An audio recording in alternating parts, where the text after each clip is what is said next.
Good afternoon, everyone. My name is Patricia Karam, and I'm the VP of Policy at the American Task Force on Lebanon.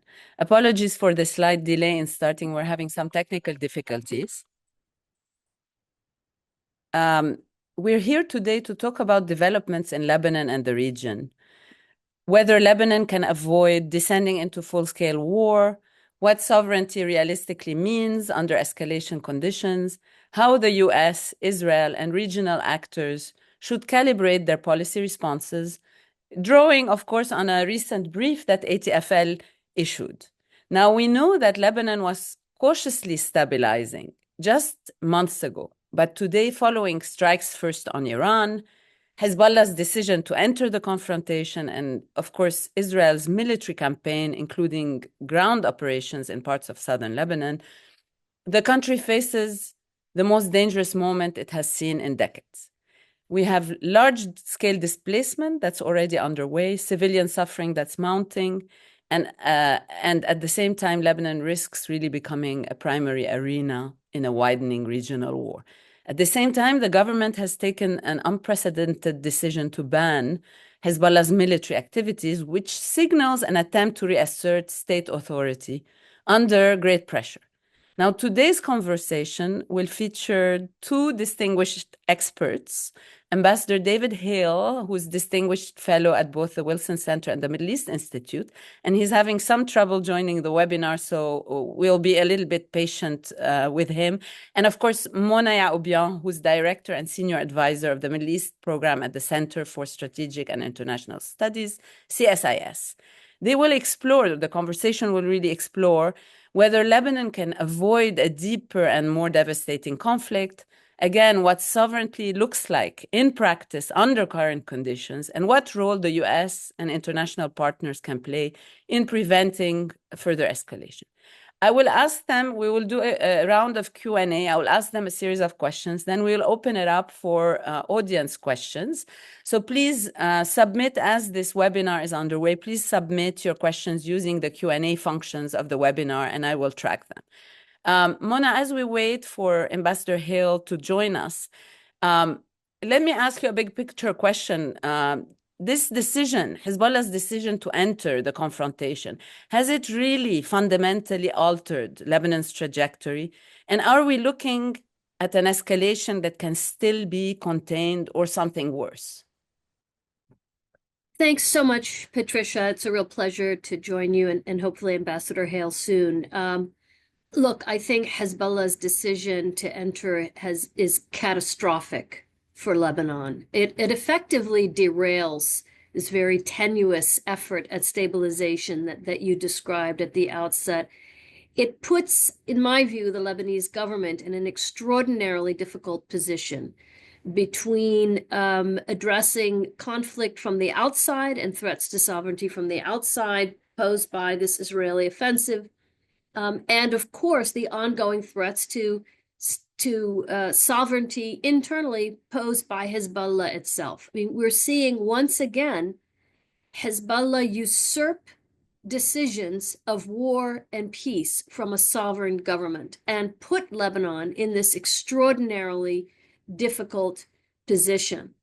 My fear is that, in fact, this is going to be very difficult, if not impossible, to contain, and that we indeed are embarked on yet another front in this expanding conflict across the region, and one that I think really puts Lebanon in a very, very difficult position. I think we already saw the ways in which, even before this latest outbreak of conflict. Oh, I see Ambassador Hale. Terrific. I'll just conclude my thought.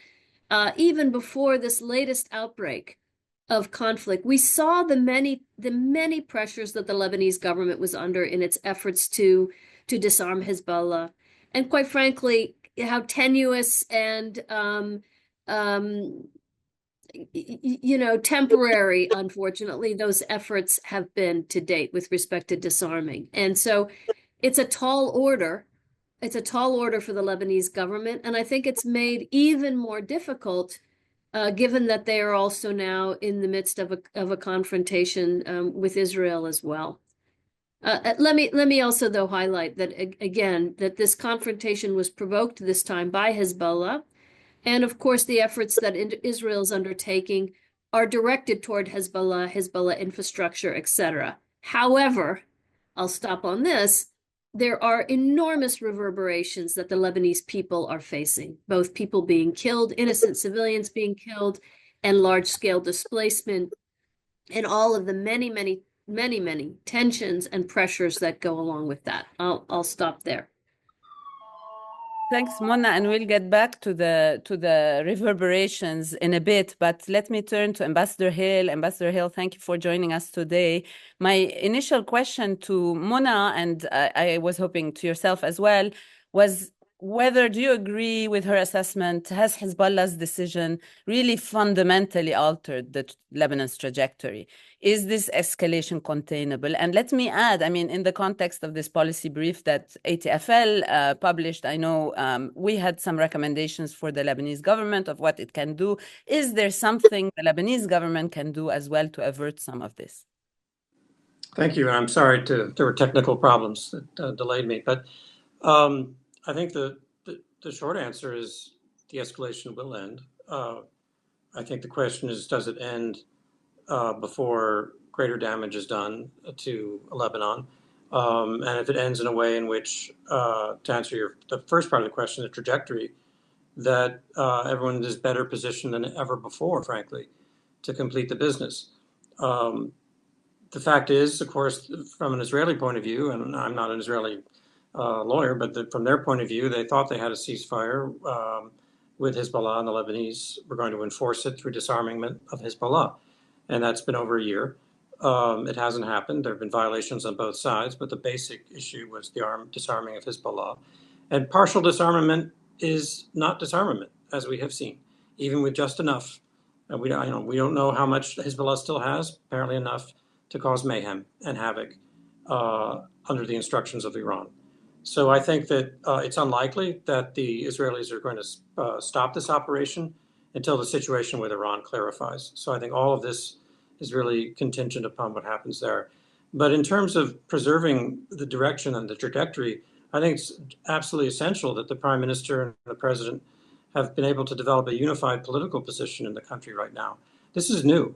This is something very different. And unfortunately, it's born out of a tragedy. But it is something to support and to build on and work on. And it may be hard for the Lebanese army right now because they'll have to deconflict operations with the IDF, possibly through the United States. But they should be doing everything they can think of to make real the cabinet decision that we saw last week of banning the operations. And, there are going to be difficulties. We saw this justice, gave bail to the people who've been arrested. But that, the political will is there. And so nothing should hold the army back except the operational concerns, which we might be able to work out with the Israelis.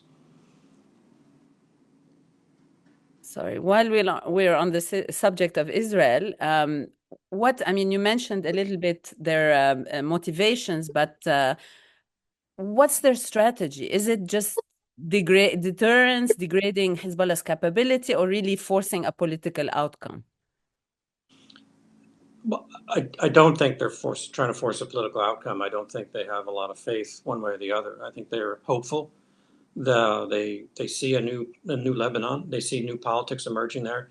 But ever since October 7, they've been sort of developing an unwritten new national security strategy, which entails restoring deterrence. And in their mind, restoring deterrence means taking on threats before they actually even materialize.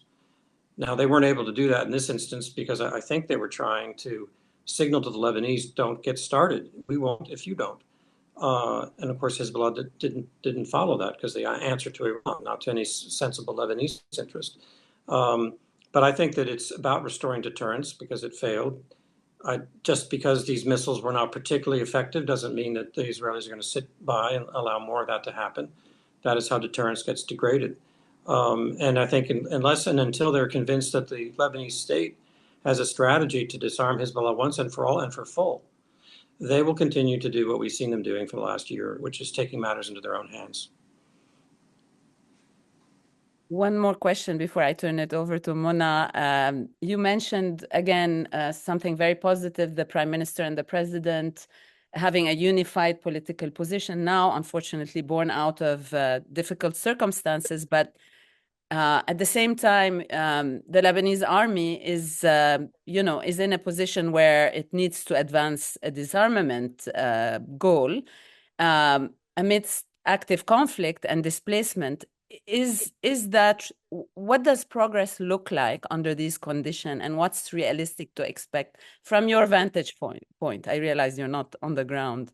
I'm not on the ground. Yes. Getting to the office in Washington, so I have addressed this with great humility. But if I were advising people, I would urge the United States and Lebanon and Israel behind the scenes to work something out whereby the LAF can go someplace that has been pre-designated, that they know there's going to be a Hezbollah facility of some kind to go to, that the IDF agrees they're not going to bomb it while the LAF's there so that soldiers are not put in harm's way needlessly. And the army goes and does it. And that's the kind of symbolism that an American diplomat could go back to the Israeli leadership and say, see, you have a partner. You need to work with the partner, not undercut the partner. And that's the kind of thing that can build trust. Now, is that fantasy? Maybe. Certainly this week, it may be especially hard. But, you got to start thinking, excuse me to say this, but I think people need to start thinking creatively.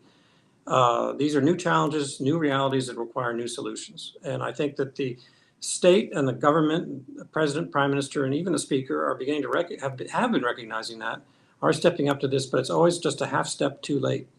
I think now's the time to get ahead of it, not behind it. Thank you. Let me turn to Mona. Mona, let's talk a little bit about the reverberations. As you know, a large number of civilians are now being displaced. How is this going to affect the capacity of the Lebanese state, the institutions, municipalities to function? And what lessons from 2006 and from post 2006 reconstruction, let's say, could or should inform policy responses today? Thanks so much, Patricia. I hope maybe in the Q&A, I'd love to engage with some of Ambassador Hale's points, because I think they're important, but I think there's more nuance and more to be said there. So, but I'll hold my comments on that for a moment and turn to the humanitarian impacts and how it affects Lebanon at that municipal level. And look, I think number one, we really do need to highlight just how significant in how short a period of time these effects have been. More than 500,000 displaced. This is already on top of displacement that had occurred previously, and Lebanon was still a bit reeling, frankly, from that war throughout 2024. More than 500 people, I think, have been killed, including women and children. You have, an overwrought system with respect to displacement centers no longer having space. People, I'm not on the ground either, but certainly what I'm hearing, people on the streets, on the sidewalks, nowhere to go. It's just it's an excruciating situation from a humanitarian perspective. All of this compounds pressure at the municipal level to ensure that communities are well braced to receive and address this flow of displaced. Already there have been long-standing challenges in Lebanon with the government not able to provide the level of essential services that folks expect. That's now further stretched. And I guess what I would add is on this that, I think there are also worries that these displacement pressures are going to provoke sectarian tensions and issues, as these largely Shia communities have nowhere to go and begin to encroach upon other communities of other confessions. And this can then cause second and third order challenges that have to do with Lebanon's even social cohesion such that it exists, etc. So that's really my first point. In terms of your question about, are there lessons learned from post-2006? I mean, the key lesson learned is that reconstruction cannot redound to the benefit of Hezbollah. I mean, reconstruction and efforts at addressing stabilization, in the South and beyond. But I would also say, Patricia, I don't know how relevant that situation is to the one we see today. I mean, as Ambassador Hale rightly points out, in a way, this is an incredible moment. This is a turning point, potentially, right? This is not a moment like in 2006, where Syria exerted enormous influence over Lebanon and where Hezbollah actually benefited from 2006 and also after 2008, continuing to expand its power and influence. This is a very different situation. And in this case, given these needs, I do think engagement with the Shia community as a state, as the state authority, is important. This is part and parcel of reclaiming sovereignty and reclaiming the rightful role of the Lebanese government. There is a vacuum. Hezbollah is on the back heel. So it is important to fill that vacuum and to fill it well. Now, it's kind of hard to say this while the country is in the throes of conflict. And I don't see this, unfortunately, ending anytime soon. I agree with the ambassador that it ties directly to Israel's broader engagement with Iran, and I actually don't see that ending anytime soon. And so I do think it's important, though, to think about engagement with the Shia community rather than isolating and excluding and deepening the sense that some may feel of threat. On the contrary, I think Hezbollah's decision was so unpopular, including within the Shia community, that this is an enormous opportunity. And we see that, for example, with Speaker Barri's reaction as well, that this duopoly, as it's often referred to, between or including Hezbollah and Amal, appears to have been broken, perhaps. And there is a real opportunity here to step in. But again, this is a role that a government should be able to play. And I think that's important for them to step up and fill the void to the extent that it can. And again, I don't want to be cavalier about just how significant these challenges are and the enormous pressure that the Lebanese government is currently under. Thanks, Mona. That actually dovetails quite well into my next question, which was going to be about Hezbollah's calculus, okay? And let me first turn it over to Ambassador Hale, and then I hopefully, Mona, you can also follow up.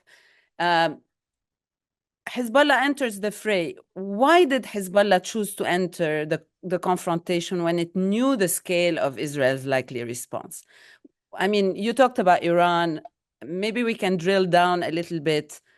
What was really driving the calculus? And really, in this moment, assuming there is an opportunity to step in and take control, what signals should we watch for regarding Hezbollah's future role in Lebanon? Okay, well, I think it's a clear indication of what we've known anyway, but it's there for everyone to see, which is why, as Mona rightly said, Hezbollah is increasingly unpopular, is that they were acting on behalf of Iran. The Iranians presumably had told them to do this, and they did it.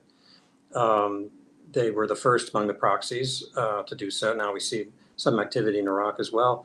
But that's plain and simple. And they don't care what the Lebanese think or feel about it. And they never have, by the way. And this is now exposed. There's no longer a social contract between Hezbollah and its constituency. Somehow they defend and resist Israel. On the contrary, their actions invite what they're now enduring, unfortunately. It's very sad. But that's all been exposed. And I think, one thing we can come to, some of your questions get into this, but, a lot of the premise, I think, in Lebanon has been because you have had to endure 30 plus years of Hezbollah's growing domination on the things that matter to them, that somehow you can disarm them, but they can continue to be a political party. And I really question that now, because so long as there's a political party, they will have operations. And as long as they have operations, they will be preparing to do exactly what they did this last weekend. And you will face this again. They're not going to be honest about it. There are plenty of ways they can divert attention to the army. Lebanon's a complicated country. Its geography is difficult. There will be places, as beginning of history has been the case, for smuggling and arms caches. The other militias at the end of the Civil War had their political calculation. They wanted to stay in the game because they were Lebanese parties above all, and they were willing, under the right circumstances, to disarm, tough as the decision was. Hezbollah isn't interested in being a political party. It's a militia that wants to be a political party so it can be a militia, not the other way around. And this is going to be the next big problem, assuming we get through these problems, which are bad enough, where everyone thinks Hezbollah is disarmed, but guess what? They are under the rubric of a party still being what they've always been, and waiting for the day when it's needed to come back. Because I also don't think that the regime change agenda for the administration in Iran is going to work out the way they might anticipate. So we could see an Iran that is seriously set back in terms of its ability to threaten and intimidate and terrorize at the neighborhood, but it's a regime that's still going to be hostile to the same places it's always been hostile to. Before Mona jumps in, is it conceivable at all, in your view, that Hezbollah could transform into a political party purely? And this is the $1 million question.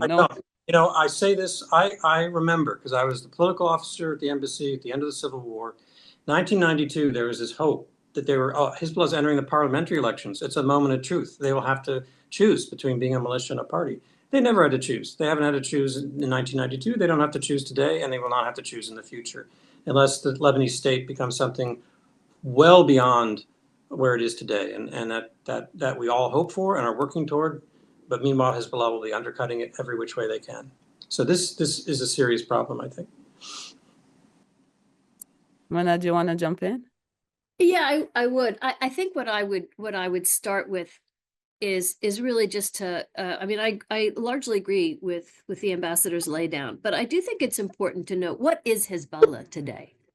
And one of the ironies, I think, of Israel's offensive against Hezbollah in 2024, which they, of course, brought on themselves, is that in the hollowing out of Hezbollah, we did see an increased influence by Iran directly and by the IRGC and Hezbollah. And I believe that accounts, at least in part, for this catastrophic decision to drag the country yet again into war. I mean, that's sort of been documented in open source reporting. And that even Hezbollah's political leadership was caught unawares by this decision to unleash these, frankly, tepid drone and rocket strikes that gave exactly the pretext Israel needed to go in. So, I just think that is a supreme irony, that in going after and decimating Hezbollah, it actually has become even more of a tool of Iran in ways that I would argue weren't the case before. It wasn't purely a puppet of Iran. It was a bit more sophisticated and nuanced in its decision making. I mean, whether it can become a political party, hard to understand or see how that is the case given its current constitution and given the ways in which it's behaving and given the ways in which it has been exposed as really not putting the country's interests at all at the heart of its own decision making. But again, I think this raises bigger questions for Lebanon about what happens, to the country. How is the Shia community brought into a more ideally, again, this is an ideal world of a normal, sovereign government that is responsible for all of its citizens? To me, those are the more interesting questions to be thinking about. Although, again, I fear that unfortunately, since about a week or so ago, Lebanon is far, far, far more distant from that idealized scenario than it was before the onset of hostilities.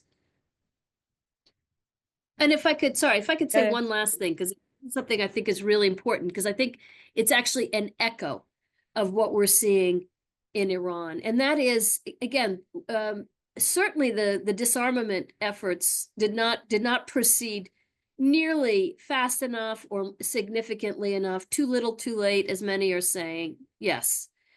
What I'm more struck by is the ways in which Hezbollah had maintained an organic capability to frankly have its own rearm itself organically. And here I'm speaking very specifically about drones and drone manufacture. which is a technology that they now have and they appear to have put to use. And this mirrors, frankly, exactly what we're seeing with Iran and what I think we will continue to see, which is that even if its ballistic missile capabilities are completely neutralized, Iran, it will continue to pose a very significant threat by virtue of its drone manufacturing capabilities. And I think that extends to the rump of Hezbollah, whatever's left of it in Lebanon. And in some ways, thinking about this, I've decided in my own mind that drones are the new IEDs. Drones are an asymmetric ability of actors, non-state and state, to exert and cause all kinds of damage and wreak havoc in cheap ways that are very, very difficult to neutralize. And I think that is something to watch for in the days and weeks and months ahead. Thank you, Mona. Let's turn a bit to U.S. policy choices, to both of you. What should Washington's immediate priority be right now? I mean, humanitarian stabilization, just prevention of wider war, strengthening the left, pushing diplomacy, and other ideas. And can all these objectives be pursued simultaneously? I don't know, Ambassador Hale or Mona, jump in. Okay, happy to. Well, even governments that are, U.S. administrations that are very well staffed, sometimes get bandwidth problems at moments like this. So it is hard to do everything all at once. But surely we're sophisticated enough that we can understand that the Middle East is one theater of operations. And whatever happens in one part of the Middle East is going to influence our options in other parts. I also think that the administration is doing the number one thing it can do, frankly, and it alone can do, that can turn the tables against Hezbollah permanently and give Lebanon the opportunity to fully develop its sovereignty, and that is to end the Iranian ability to manipulate the situation in Lebanon and all around the region, as I said earlier, and intimidate and terrorize the neighborhood. Now, whether we end up with a different regime or not, only time will tell. But I think out of this, it's going to be a long time before Iran's going to be capable of doing anything other than the kind of drone operations that Mona talked about, which are going to be challenging, but not necessarily strategic in their nature, and I think might actually unite populations rather than the opposite against them. But so that's, I think, and our agenda needs to continue along the path it's been on. I think we just need to try to accelerate it. I don't know if you mentioned before I was able to join you, President Allen's statement that he released today after his discussions with the EU, in which I thought he put the situation quite well. And it's impossible to imagine any president of Lebanon, and even him, saying these things just months ago. But he said Hezbollah has put us in this impossible position.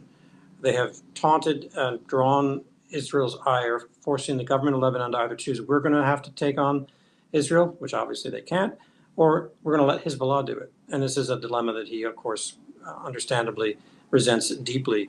And he talked about government unity and the importance of that. So I think the United States needs to cling to government unity, support it, endorse it, continue with our support for the Lebanese army, keep the pressure on, even amidst this conflict, for the Lebanese army to find opportunities to demonstrate that it understands the dilemma that the president described and that they're acting upon it. And I think that will give the friends of Lebanon who wish well and want support, want the state to come back, the argument they need to continue that. And I think if Iran is no longer able to be what it was just a week ago, then there's an opportunity here, sadly, out of this chaos, to do the right thing.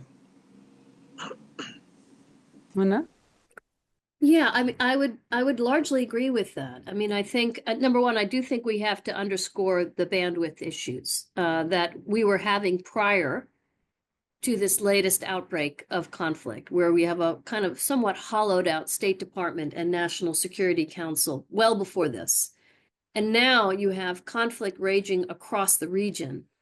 And, a lack of ambassadors in a number of places, not Lebanon. There's an excellent ambassador, Michel Issa, in Beirut. But I do think the bandwidth issues are important to underscore it and recognize.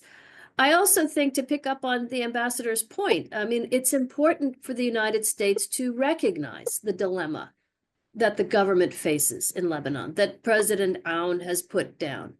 to, perhaps quietly think through how best to mediate between Israel's needs of preemption and preemption at all cost, which is, I think, what is driving them. And I would differ slightly with the ambassador in terms of deterrence. I do think Israel had achieved deterrence.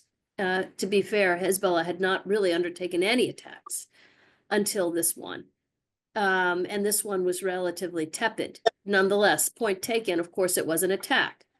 But I think the US is in a unique position, is probably the only country that can mediate Israel's needs with those of Lebanon and can help think through how to bolster and support Lebanon and the president and the LAF in its hour of need and at this moment of opportunity. I mean, I've written on this with a colleague, Elissa Ewers. We talk a lot about the limited window of opportunity that Lebanon had before it. That window, unfortunately, has narrowed significantly over the last week. And I think in order for it to forestall closing completely, the US can play and should play a role in helping perhaps to mediate a cessation of hostility. As I understand, President Aoun has proposed that, direct negotiations with Israel and Cyprus, which is an important step for Lebanon to take. Not sure the Israelis are interested. I think they smell an opportunity right now to create exactly the kind of security corridor that they want as part of this preemption doctrine that they are embarked upon. My own worry is that that is actually going to lay the seeds for new conflict down the road, new actors down the road to oppose, Israeli occupation in Lebanon, if in fact this security corridor becomes a more permanent feature. So I think it's only the United States that can help mediate those differences and find ways through creative diplomacy, ways forward for Lebanon. And again, I just worry that the opportunity is fast disappearing to do that. Thanks, Mona. One last question before I open it up for audience questions, and there are a few. We came back obviously from a trip to the Gulf, which was very positive at the time. The situation has changed dramatically since. Let me ask you, how do you feel Gulf states are likely to react to the current escalation? And does this really deepen their disengagement from Lebanon, or could it create new incentives for support from the Gulf?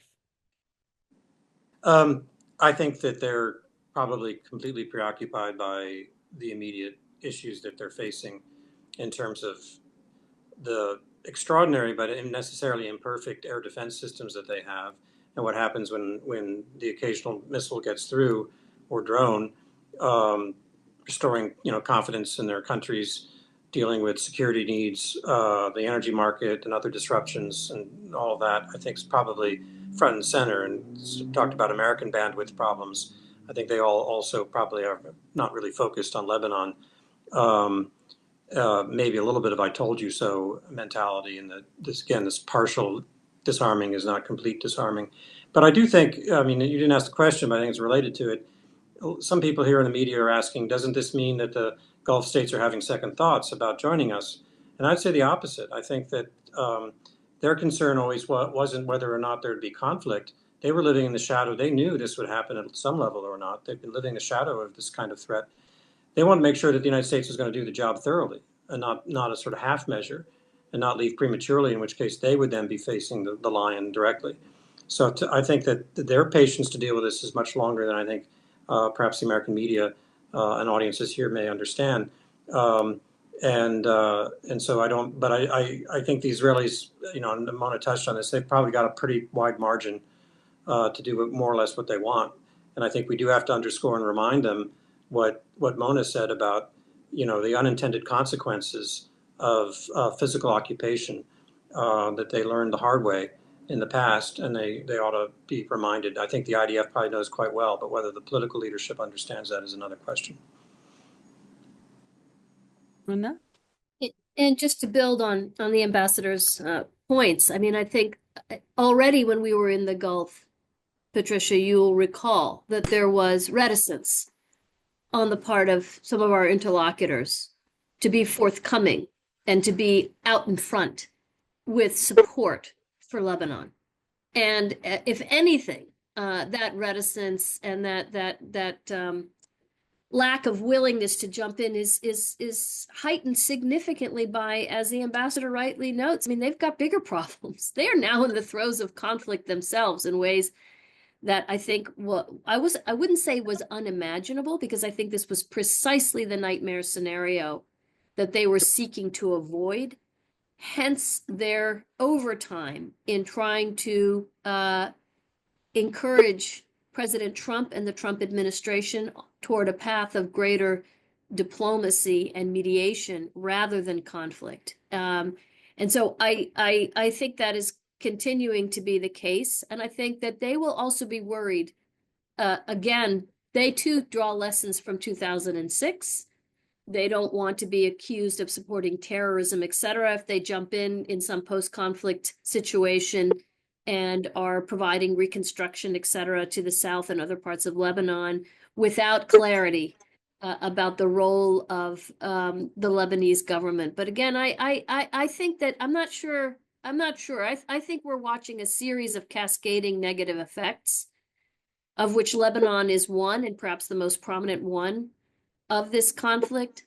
I don't know where and how the Gulf is viewing their future in all of this. But I think they're largely preoccupied with their own situation, and I do not see that changing anytime soon, which I think for Lebanon, just to put a finer point on it, makes these challenges even more significant at a time in which assistance budgets have been already on the decline. This was already a huge challenge for Lebanon. Now they have soaring needs and decreasing assistance budgets. And it really raises a huge question about whenever the dust settles. And again, I fear it's going to be later rather than sooner. Who's going to be there? Who's going to be able to assist Lebanon as it, begins the very difficult task of rebuilding? And I think that's an open question. Thanks, Mona. On that sober note, we will transition to some of the audience Q&A. There's a question from a reporter. Lebanon has just asked the Trump administration to broker direct peace talks with Israel to end fighting. In your opinion, how might direct peace talks impact the ongoing fighting and broader stability in the region? Whoever wants to tackle it. Well, I think it's an important statement by the Lebanese president. He's been talking about this for a while. Now he's made it even more clear and blunt.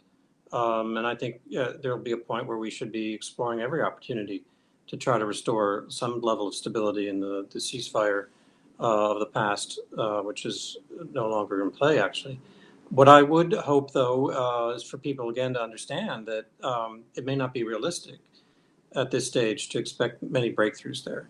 And it's really going to be, as both Mona and I have tried to point out, that really this campaign in Lebanon is a subset of the Iran campaign. And until there's clarity on how that situation is going to unfold, I really don't think the Israelis are going to let up too much in Lebanon. And of course, there's always the risk, and I don't think either of us has mentioned this yet, but we should. There's always the risk of some miscalculation. I mean, war is full of mistakes, things people may be accused of wanting to do deliberately but didn't. Schools, hospitals, these things on either side can be hit and bring this to a whole new level of tension. There is a question very quickly. Mona, do you want to say something? No, it's okay. It's okay. Please go ahead. Sure? Okay. There's one question. I mean, this might just be a quick response. The idea that the LAF might have to fend off a potential Israeli ground invasion, is that something relevant or not? I mean, we saw this is not. I mean, I'll leave you to comment on this.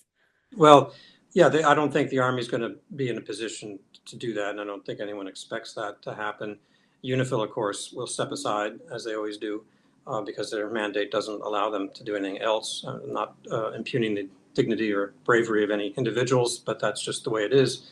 And so you're really relying on enlightened self-interest on the part of Israelis to understand the longer-term consequences.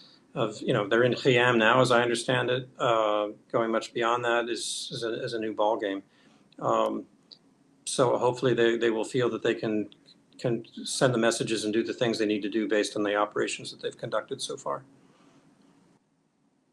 Just pick up really quickly on this excellent point that the ambassador has just made, because I think it's critical, which is, and this is again where I think the U.S. potentially has a role to play, which is in helping Israel to understand what is in its long-term best self-interest.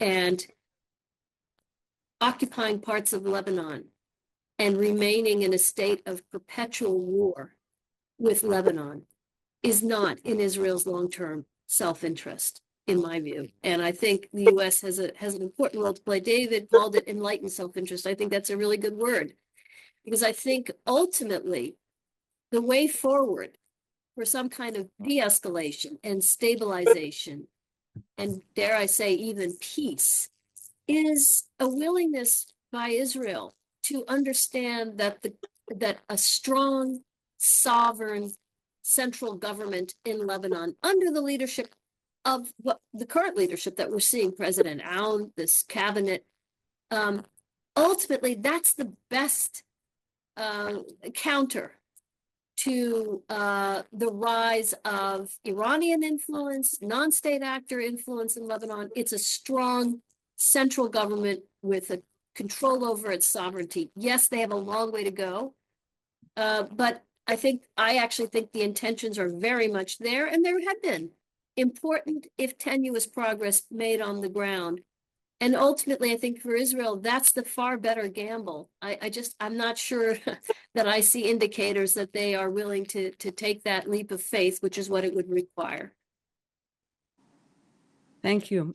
There's a quick question that's connected, but about the establishment of an economic or security buffer zone and what that might imply for displaced families from the southern border.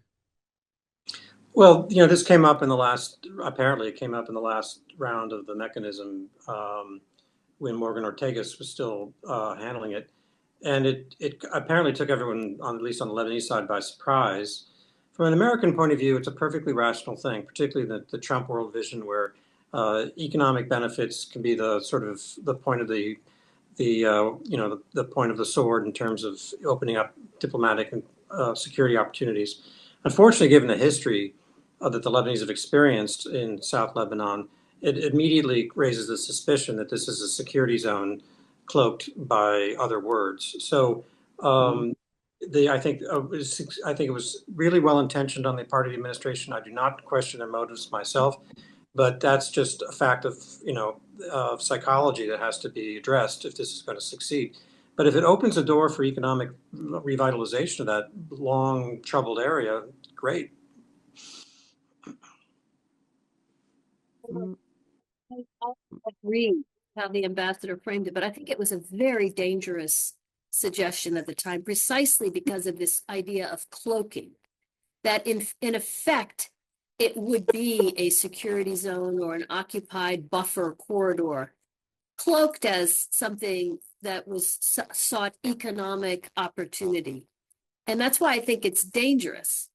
Instead, I think, again, time better spent on thinking through how, again, Israel can feel secure enough to withdraw. I realize we're very far from that. On the contrary, it's expanding its presence on the ground, not withdrawing.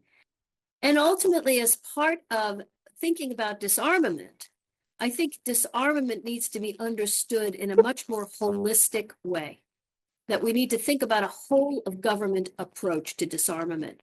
And that includes building out economic opportunity in the South so that potential recruits to Hezbollah and other disaffected don't go that route, but rather cast their lot with a new Lebanon, with a Lebanon that is built on the entrepreneurial spirit, the creativity of the Lebanese people, in which you see economic activity. I don't want to say zones, because again, I think that's a very loaded term in this context.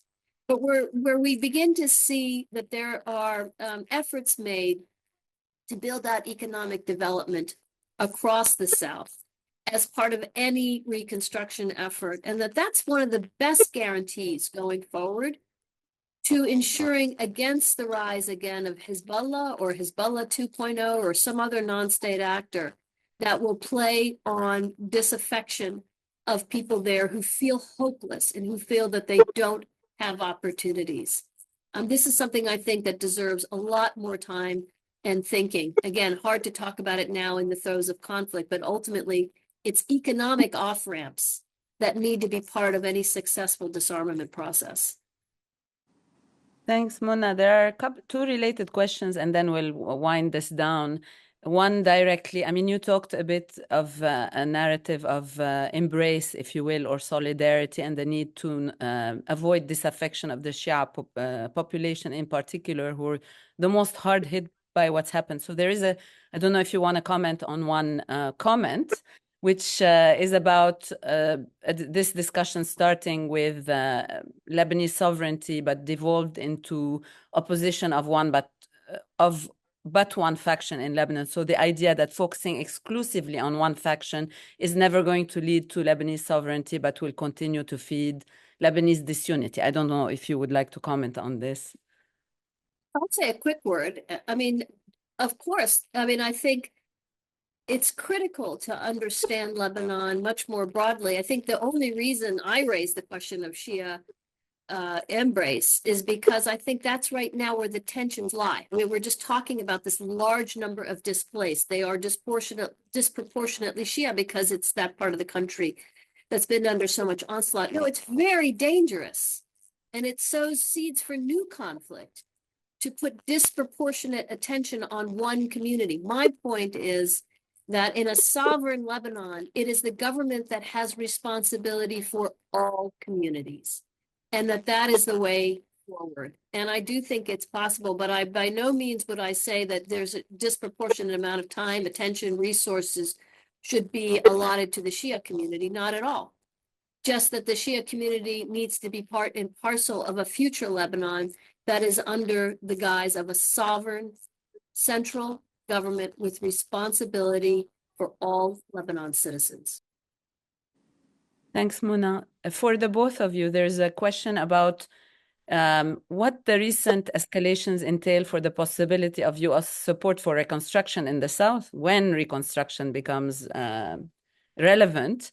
Will the goalpost continue to be moved? Will reconstruction be allocated to the southern suburbs as well? I don't know if you want to tackle this, and we might wind this down afterwards. Yeah, I mean, my own view is we've all listened to various moments in Lebanon's history when we all had these big pledging events, usually in Paris, and billions of dollars are promised and nary a dollar was delivered. And the Iranians were steady in their subsidization of their favorite community. So that's over with. I think that, and this comes to a particular point that I've been trying to advance, is that this will end.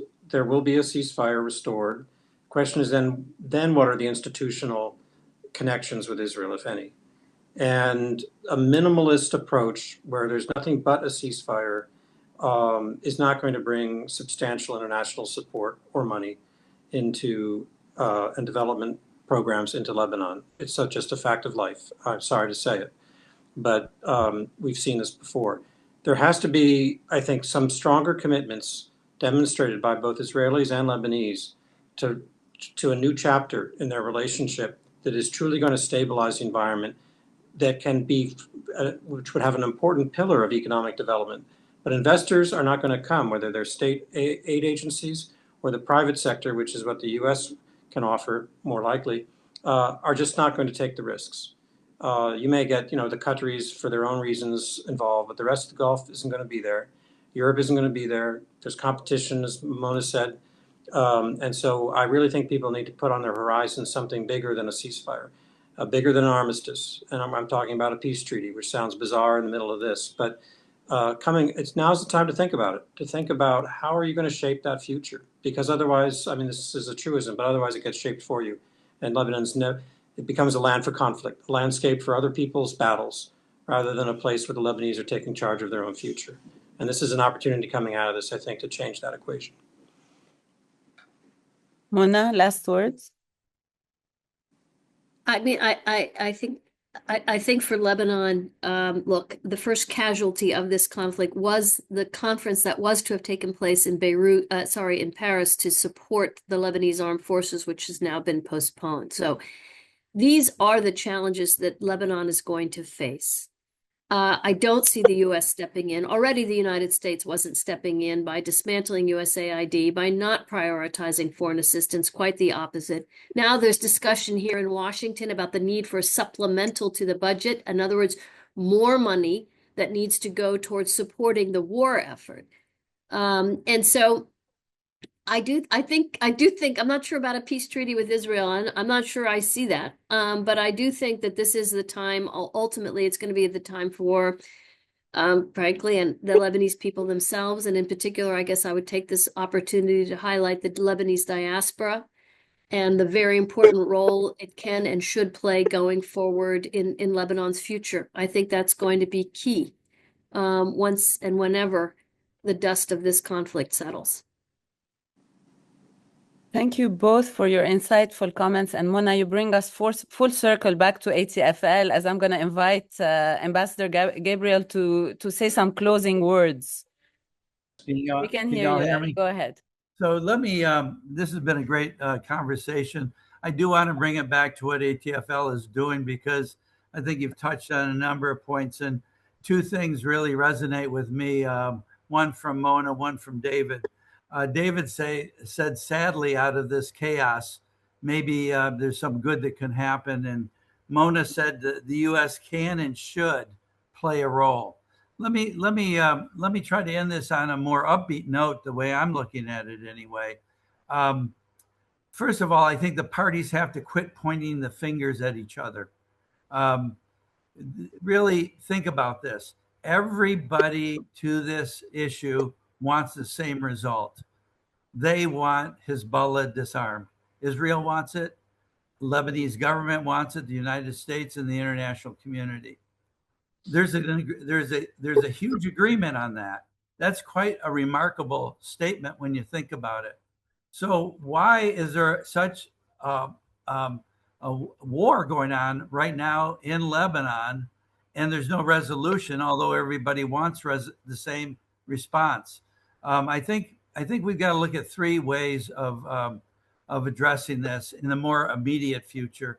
I know you've touched upon some, the day after stuff as well, but let me just talk about the next month.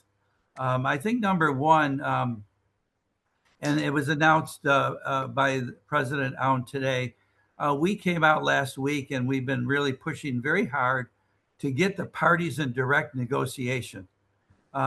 You're not going to reach non-aggression with each other and maybe even peaceful relations by bombing each other. The way you're going to get this done is by talking to one another.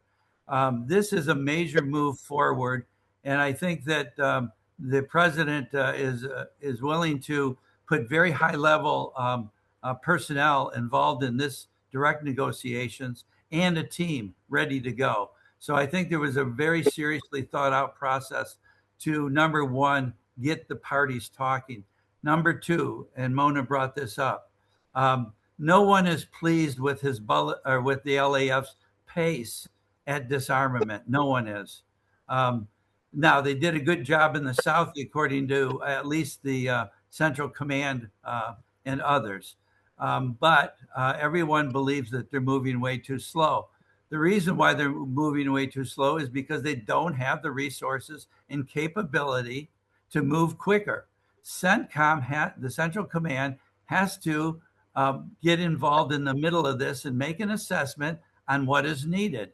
I understand that there's about $500 million worth of important equipment and training and other needs that have been put forth that Central Command should look at, make an assessment, stand up this LAF to do its job so it can be done quicker. So it's going to take the United States again to show its leadership to make sure that LAF gets the tools necessary and gets the imprimatur and the support of Central Command to do this. Also, Central Command can be a good liaison between the IDF and the LEF.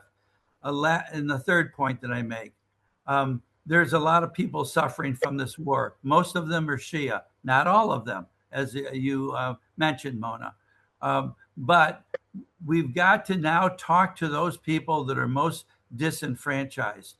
They've got to have another place to have their needs met and reach their living standards again. So it's important again for the United States to see that now's the time to reach the hearts and minds of people in Lebanon most affected by this, to bring them to see that we can be helpful and on their side. My last point is just on the economic zones.